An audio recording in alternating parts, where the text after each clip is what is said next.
The neat things that happened this year was that we put out a call for the founding mothers and fathers of Galileo, and you know what? Everybody said yes. I think that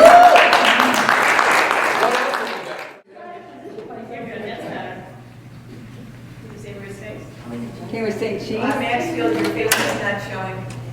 John Burke, there you go. There, that's it.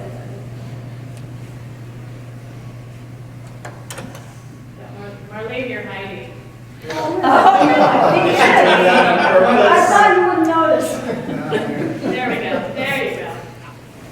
Good morning, everyone. My name is Jennifer Mikos, and I am the Executive Director of the Galileo Teacher Leadership Consortium, and I'm super excited to welcome all of you this morning. You can feel the energy when you get magnificent people together, even after so many years. Some of us haven't seen each other in 5 years, 10 years, 15 years, and it's quite special. Today's program that Lauren will lead us through really begins with where we've been. We'll spend a little bit of time talking about where we are now, but then you're going to have a chance to help us think about where the next 25 years should go. You know, is it more of the same? Are there new and different directions we can go in? And how do we fulfill that overall mission that I think attracted the Kellogg Foundation more than any, which was the notion that, and I think it was John who said, or one of the grants officers, doggone, we tried everything else in school reform, let's try the teachers. And here we are. So thank you for being here. The button on pushing your nose against the glass, because there was something that was happening out on the west side of the Tri-County area that kept leaking over in whispers and bits and pieces to the east side of the Tri-County area, which was where my orbit was. And there was curiosity about, among some of us, about what was going on over there. Could we be part of it? Is it something we should be part of it? How is this going to matter? Who is doing it? Oh, some familiar faces from the Wayne County RISA were involved in supporting it. So that led to some of the curiosity. But what kept floating back was this is important work to do, because leading from every chair makes schools better places for teachers as well as children. Bob, would you share just initially how the 9 entities were selected? I mean, there were 5 school districts, 2 K-14. Yeah, two community colleges. It was a very scientific process. But Suzanne talked about I mean, there were a couple of, I think we were looking for a group of like-minded superintendents who, I'll get back to that in a minute, who would be supportive of this kind of idea. As we had initial conversations with John and the Kellogg folks, they had at that point a major strand of K-14 education that Kellogg was really interested in. And so he not so gently said, if this is going to go anywhere, you're going to have community college involvement. And so we reached out to Dick and to George Keith, who was at that point the president of the George Ridge campus, and said, would you join us? And they both willingly did. And so that's really how it was. We were more contiguous. We had all worked together as superintendents. But something else happened. And somebody wrote something up there about ambiguity. Ambiguity's good, or live with it, or something. How comfortable are you with ambiguity? Well, that was the story of this group. I mean, we talked, and we shared good ideas. Marlene tried to whip us into shape once in a while. That probably didn't work so well. And finally, and I think it might have been Mike, somebody said, no, we need to bring somebody in here who knows how to organize stuff. And so Michael mentioned, that there's a woman on my staff at RISA, Joyce some or other, who is really good at this stuff. Freddie Frost was an assessment person in Farmington. She was pretty good at this kind of stuff. Laura was in Wall Lake. She's really good at this kind of stuff. And a team came together that helped us kind of frame our thinking. So we went from this sort of aimless ambiguity to a really wonderful proposal that ended up being approved by the Kellogg Foundation. But the thing I remember most is that we took the term teachers as leaders very seriously because we built buildings, like most of us did in Oakland County, and we got a lot of input from the teachers and got a lot of input from our community. And this whole thing was, used to have the principal walk in and this is what we're going to do and how do you feel about it. To reverse because the teachers kind of took over in a good way and the principals oftentimes had to join because they could see things are happening. But I go through a number of things that we use the whole term teachers as leaders happened, but it really stemmed back from getting people involved and educate them outside of our own community with ideas, and they really practice that term teachers as leaders. So to me, that's what the key to our success was. I think the dilemma that I certainly felt, and I'm sure that my colleagues did, was this whole notion of the system. You know, I was superintendent in Southfield through, I think 2 or 3 cohorts, and then I was at RESA for other cohorts. And that was the frustration of the Galileo leaders, and it was our frustration, because we couldn't change the system fast enough to incorporate those leaders.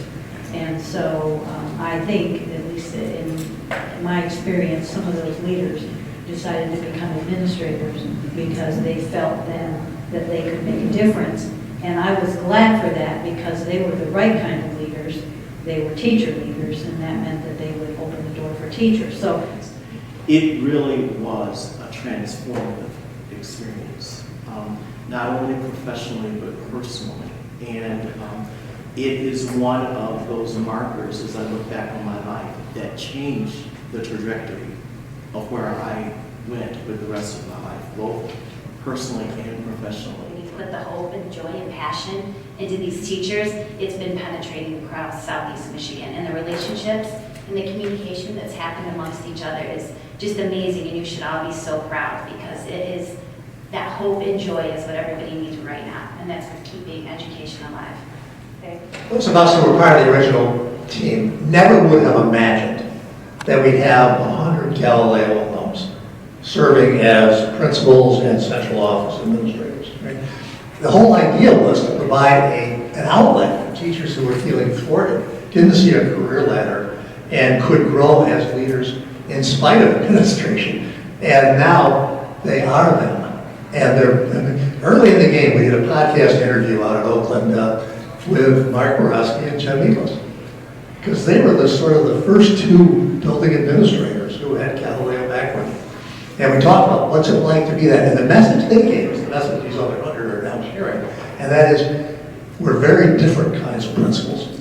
And if real system change is going to occur, it'll occur because of, certainly with the help of our leadership, not in spite of our leadership. And so that's something we're really proud of, but we never would have expected.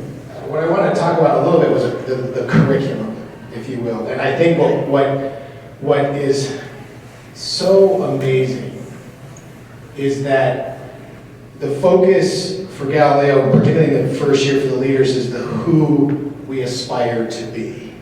It's almost giving you affirming who we all want to be through Covey and the 7 habits. This is who we really fundamentally, all of us, there's my idealism coming out. I think everyone wants to aspire to be and live into those 7 habits. And Galileo allowed us to do that through the training of Covey. Roberto Chenet was mentioned there a few times. His whole approach is intercultural community. I wonder if that's important today. Building interculture, being comfortable with divergent opinion. That is never more challenging in classrooms and schools than today. We are frying teachers today because of this divergent thinking and not being equipped to be able to finesse those conversations artfully as administrators and as teachers. And so never more, so I bring that up only to say that as we look into 2025 and 2030 is those foundational pieces are so critical. Because I remember 2 quotes from Roberto Chenet. When you're dealing with building intercultural community, figure out what you're going to say after you put your foot in your mouth. That's one. And the other one was you can't hate someone's story you know. where we sit down and spend time to really listen and get to know people. And so I think as you look at, now design thinking, Marcia Tate's about student engagement, these are all critical hows and some whys of what we need to do as educators that are timeless, but it's the who we aspire to be that's fundamentally going to change organizations, because we are a people business. Going back to the systems change piece, it's an interesting look with the systems change project. Many of you in this room have had a Bob Maxfield experience saying, you know what, I've got this idea. And what about how, if we, and the systems change project was designed to look at how real life people in real life districts were being changed as a result of having Galileo leaders. So that's one level of change, and then the 3.0 comes on the scene with some more consideration about how do you change outside the district, the systems that are impacting you within the district. So when you heard some of the things Lauren read about the Galileo 3.0 leaders, the most recent glowing incandescent on fire incarnations are right here with Jared and Katie. You read or hear that they have met with the Ed Caucus, that they are talking with folks on the House and Senate side. They are getting calls from folks who are saying, what about this bill that might support teacher leadership? Support teacher leadership. So this notion of Galileo in a classroom leadership role, in a school and district leadership role, the 3.0 is how do you take it outside and try to influence the big system that's out there. And that got its genesis from conversations around tables like this, but also not to forget the generous gift that Bob and Sarah gave to help seed that at Oakland University. Thank you.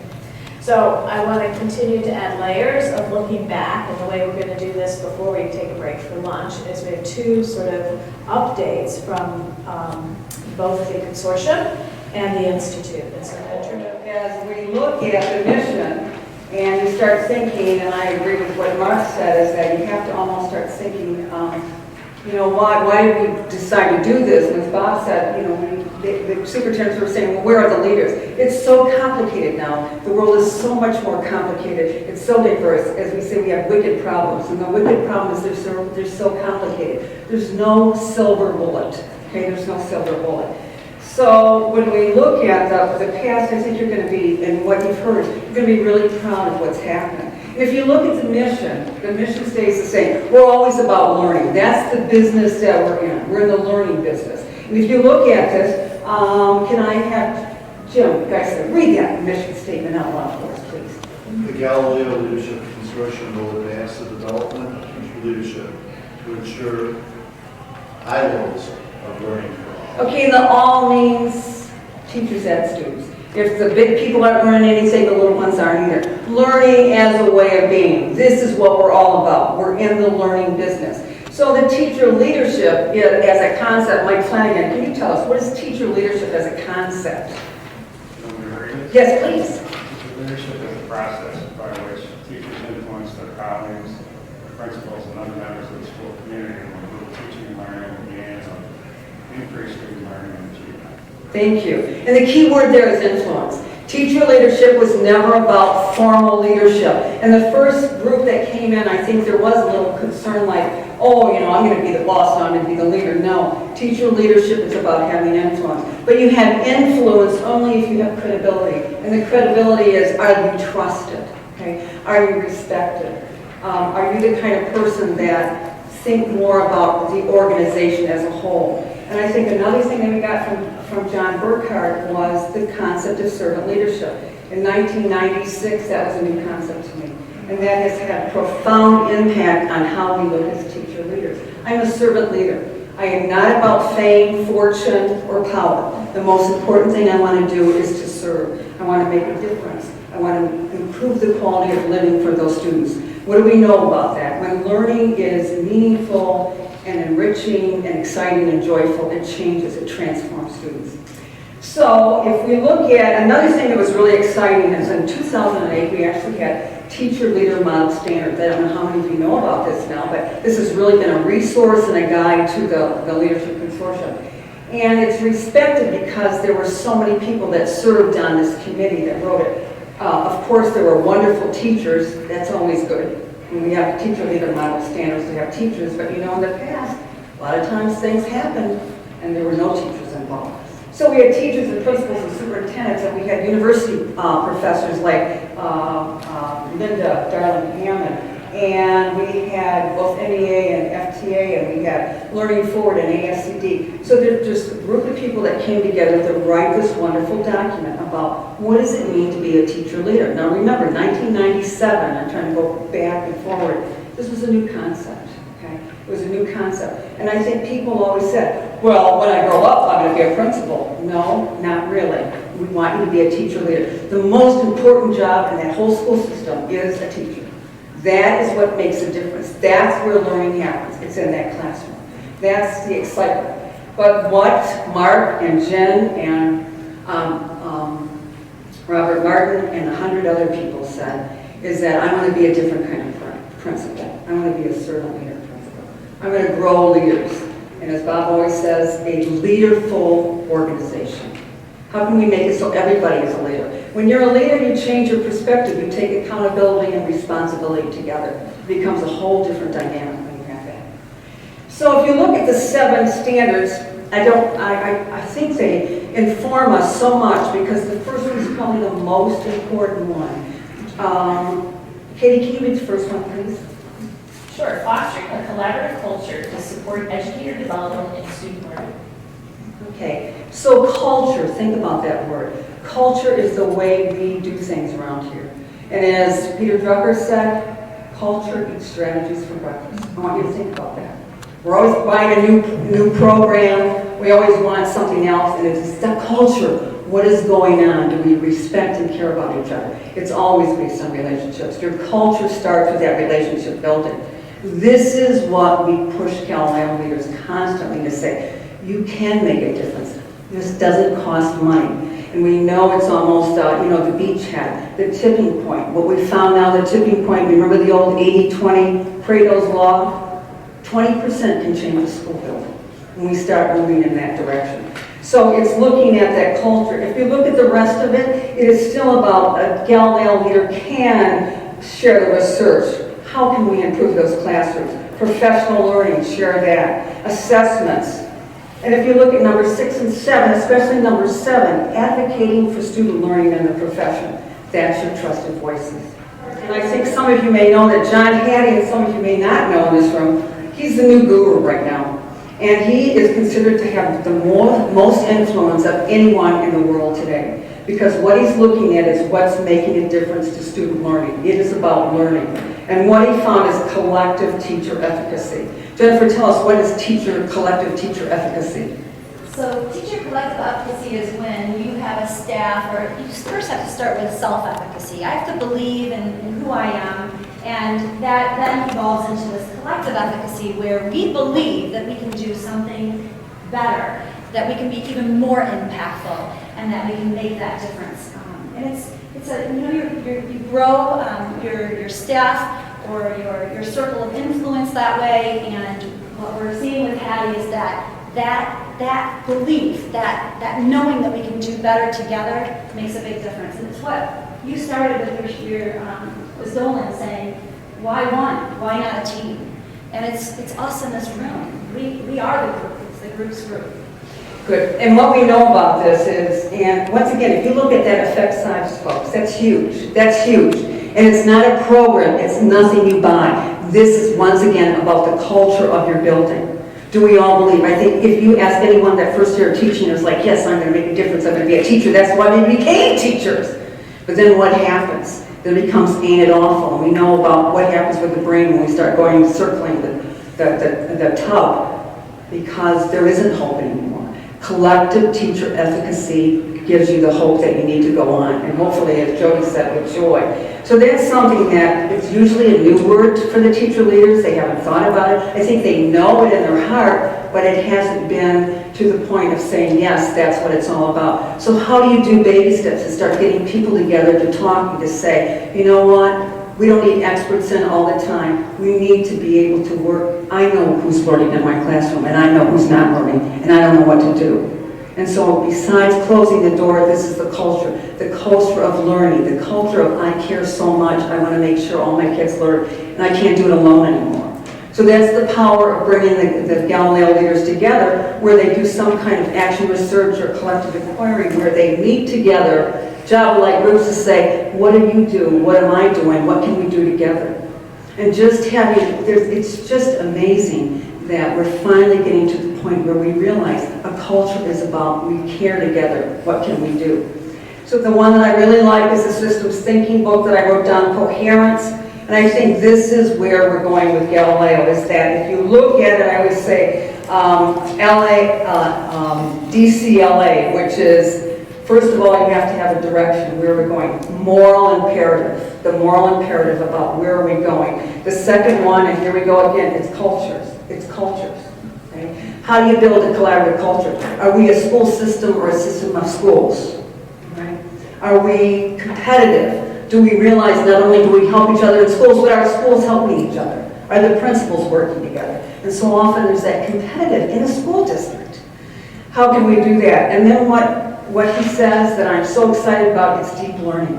Folks, if you haven't been in high school in a while, it's tough business. Something happened in 2007 that changed the world. What happened in 2007? The iPhone. You cannot imagine the challenges, you cannot imagine the challenges of a teacher in a high school dealing with an iPhone. So how do you make learning deep, and this is what learning is. Permanent change in thinking over heating, not a test. It is, how is it going to change my life? What is going to stick from what I've learned in this? That's why project-based learning is so exciting, because it's relevant and meaningful. Students have a voice, they have a choice. That's how you engage them. That's how you become, the classroom is more exciting than the iPhone. Because it is, you can't imagine it. And the last one always is secure accountability, but it's internal and then external. Not always let's look at how everybody else is doing. No, what are we doing in our own school district? So it's all of them together, and the key is, look, what's in the middle? It's leadership. Michael Fulton said the system should be like a heart. You need all four of those, but in the middle that makes it work is leadership. And that leadership is the influence, the care, the moral integrity of saying we can do this, we have this collective efficacy. We can make a difference. So with Galileo, one of the things I think you should be proud of is that they are making a difference. They still say that wonderful word, which is action, be the change you wish to see in the world. And I just want to tell you what the alumni are doing, and then I'm going to step down. So many of them now are instructional coaches. It's amazing. They're not out of the classroom totally, which I believe in. Classroom and an instructional coach, tech coaches, math, science, reading, obviously literature. Design and facilitate professional learning. This is the key. This is what teachers believe other teachers. They're trusted. Okay? Mentor new staff, principals, we said 100. Union leaders. We have a new Galileo leader who is the union president, doing really well in Huron Valley. Several superintendents, I know that there's at least two, there's quite a few in the central office. But the other thing I want you to think about is many of them, they find their voice, they have courage, and they decide to say, you know what, I can bring some new and different things to my school district and to my school. So Leader in Me, 7 Habits in School Districts. Restorative justice. So many Galileo leaders are now saying, my God, we cannot expel and suspend kids. We need to help them understand how can they learn to control their emotions and to learn to get along with other people. Empathy strategies. Instructional rounds. Learning and observing colleagues. A lot of people are now doing that. Social justice forums. Ensuring that our students are all valued, they're respected and understood in our learning. Tutoring, there's many students that still need another time to learn. And the last one that I could think of last night, I was thinking about this, is mindfulness practices. That we realize our students are coming with so much stress, so much anxiety, they can't focus, and how can we teach them how to do that? And advocates for the profession. There's a whole team that is doing trusted voices. So the Galileo Institute at Oakland University was designed to, by my dear friend, colleague, and fellow mischief maker, Bob Maxfield, support teacher leadership in the field. very specifically the Galileo Consortium, and then more broadly supporting teacher leadership. What does that look like now? It looks like 3.0, and Jared and Katie, I'm going to ask you to say a little bit more about that because some exciting things have happened in the system and culture outside schools that we've alluded to before, with legislators and others getting involved. Galileo has an international reach now because through Oakland we've been involved in projects with the Middle East as well as China. And wearing a Galileo t-shirt in Guam was another thing I got to do this summer, which was pretty darn cool. And people said, what's Galileo? And they think science. And then you start to talk to them about leadership from any chair. So the Cosmos may be next, but international is on its way. We are fortunate to have a Galileo advisory board, and some of you in the room are kind enough to continue to help bring the perspective of outside into the university and into the institute. Where might our priorities be shaped then?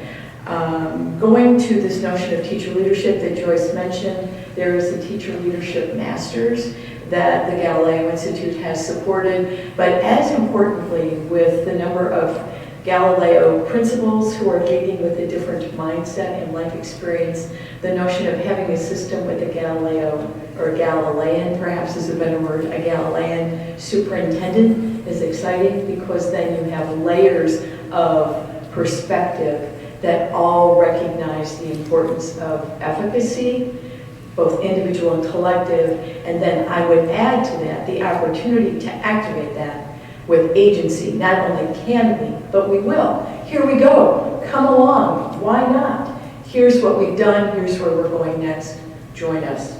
It's a different way of viewing, it's a different way of being. We have, again, I'm gesturing to the guy at the back, my other half in many of these things, Superintendent's Leadership Academy that has been formed through the Tri-County and sometimes a little bit beyond to help bring superintendents together around problems of practice with, not surprisingly, a Galilean lens. And what might that look like from that chair? So those are some of the big things that the Galileo Institute is supporting. Jared and Katie, would you pop up or come forward and talk a little bit more specifically, because the work you're doing has been the matter of hopes and dreams. It's not only we can, but we will, and they have. Oh, sure, thank you. I just wanted to say I'm so grateful to hear that statement that you don't have to know everything to begin. Because it wasn't that long ago, I remember Jared and I were in class with all of with Suzanne Klein in particular, but we were at the Governor's Summit and we started brainstorming. We had this wonderful group of leaders that were willing to work with us and collaborate with us around the table. And we just started brainstorming and brainstorming and brainstorming. And I remember I had to drive off to Chicago by myself. I had this 5-hour drive in the car. And that thought of, well, we have this huge dream. I'm not sure what this will look like. And so I feel like every day we don't know where it's going to end. We really don't. Like even today, it's like, what about this? And so it's been a pleasure to work with the greater team, in particular, Jared. So you want to say more? Since then, the Education Caucus has asked us to present to the State of Education to their group. And they've invited us back informally.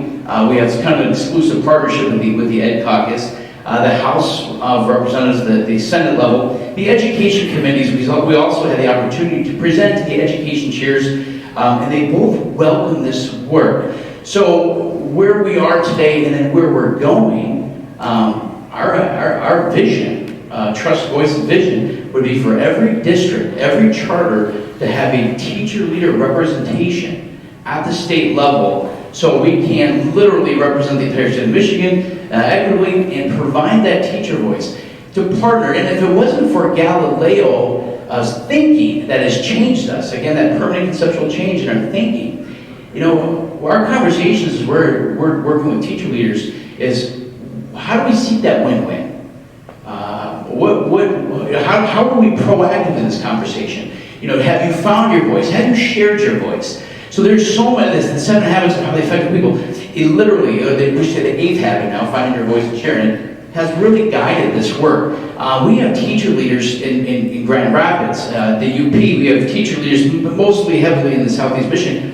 They're contacting their policymakers, and they're no longer afraid because they realize that their voice is welcome. The whole origin, the idea of trusted voices, is when there were some polls that suggested that policymakers, if you have to say it like this, policymakers may have been on the least trusted voice, layers of administration right there in the middle, and then of course teachers. We found that the public constituents found that the teachers were the most trusted of voices. If you really want to know how policies play out with actual kids in actual classrooms, ask the classroom teacher.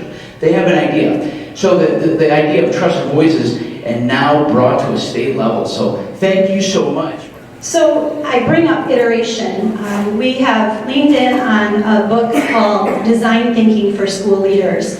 And what that is starting with empathy. So are we still relevant to the people that we are serving? The teacher leaders, what more do they need? Someone was speaking about mindfulness.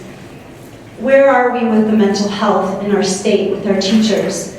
The secondary trauma that they get by working with students who may be really going through tough times. So we're asking ourselves, who are we, where are we going, what are the possibilities? And we look at design thinking as a way, as a model of looking at the iterations of change, all through that same lens of inquiry.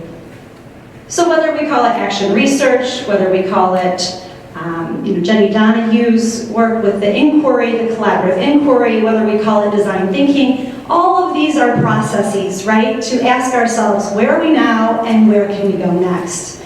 The reason why we like the design thinking, which is the book that we're reading with the leaders now, it starts with empathy. And we know that in our world today, we have to have that compassion and empathy, and we have to seek to understand where our learners and our staff are standing from and leading from. So we want that relevancy. So that's just a little touch on in terms of the book that we're reading right now. We also had Connie Hamilton come in and talk to us a little bit about questioning. We have to stay curious, we have to stay humble, and we want our leaders to understand how to question their practice and be reflective practitioners, but we also know how important that is in the classroom for students to be questioned at deep levels in order to get to full and deep learning. So those were the two critical content pieces that we launched with this year out with you. In front of you, you will see the Galileo logo. We did some new branding. We wanted to honor the past, so of course Galileo's name stays the same. And we changed the O very intentionally to something that radiates as the Galileo, the sun. And the idea of the spiral is that it has momentum, it has energy to it, and you go inward to reflect on who you are as self, as Mark was saying. Who are we? How do we lead from the place that we stand? And then how does that radiate back out? The 8 dots represent the 8 habits of the highly effective people that we feel is foundational to Galileo. Underneath, you'll see our tagline, curious learners, courageous leaders. We know that we need to stay in that place of curiosity, and that we also have to carry this courageous sense to try and do better, to be better, to take that scary step forward to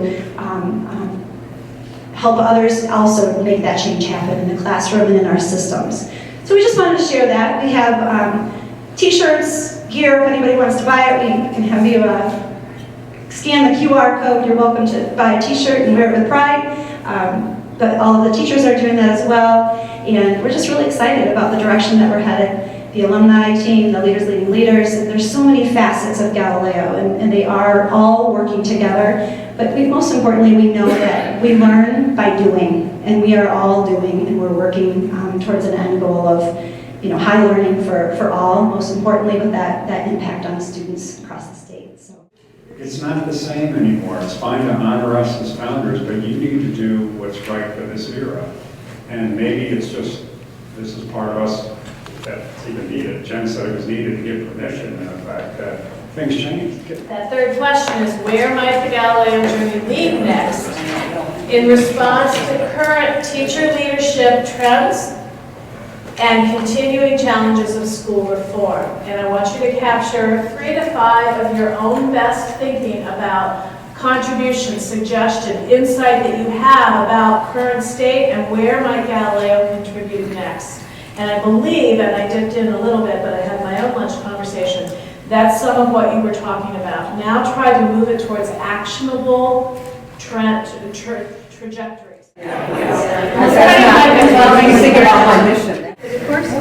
It's unique.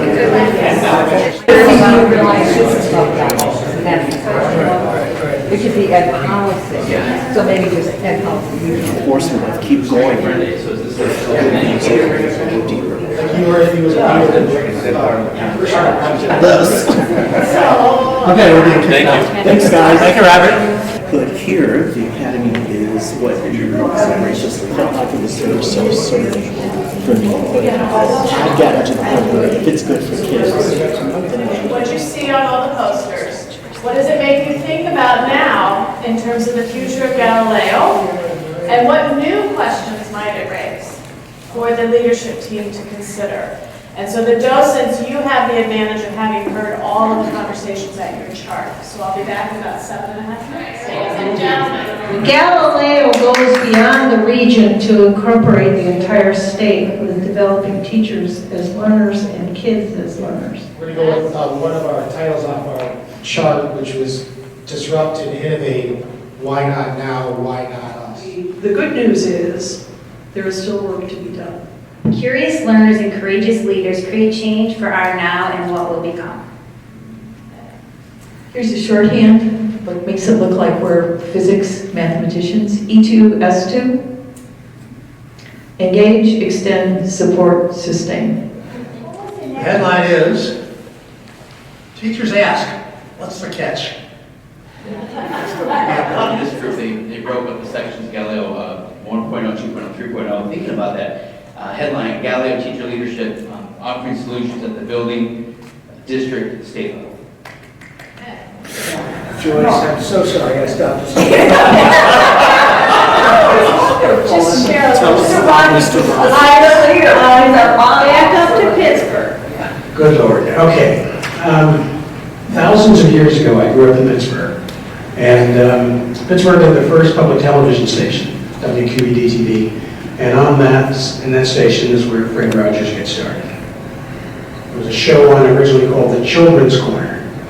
And the Children's Corner featured these little puppets. And Fred came into that show with the notion that there needs to be a lot more education and a lot less entertainment.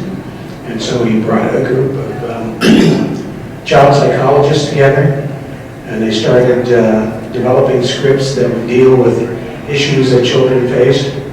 And so that's how that show got started, turned into Mr. Rogers' Neighborhood and all that sort of thing.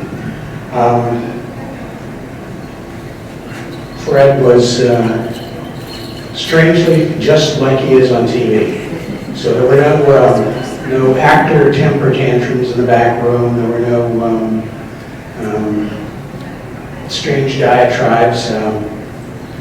I remember when QED had no money at all, and so the cameras would break down, things of that nature. And most of the people who were actors would, throw things down and say, well, and have a big snip. And he would say, well, that could have gone better. So it's nice to see somebody who looked like the character that they portrayed in real life. I saw the movie this weekend, Mr. Rogers, and it's wonderful. And he dealt with real emotions that he dealt with death and divorce and fear and racism.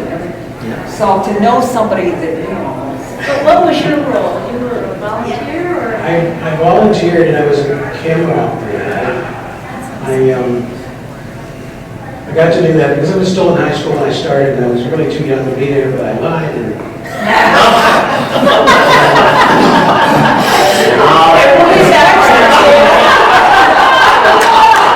it true you're going to start the program all over again? And before he walks out of the room, a big round of applause for Conway Jefferson.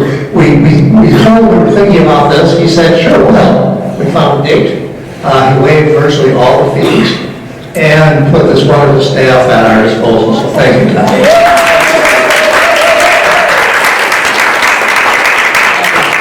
This is the last time I'm ever going to sneak out of a room. Inspiring. Problem solving. No, I can. Grateful. I'm an hyphen, you matter. Courage. Hopeful. A lot of work. Exceed expectations. Just because you say Encourage. doesn't make it. Hyphenated, idea rich, hopeful. Amazing. Grateful. Amazed. Love. Hopeful. Energy. Energized. Gratitude. Gratitude that journey continues. Influence. With that,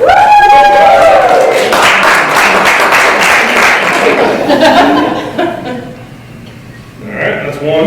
You got everybody? Oh, yeah. This man Yeah. Take us there. Sunset. Section K. Yeah. Thank you. Keep going.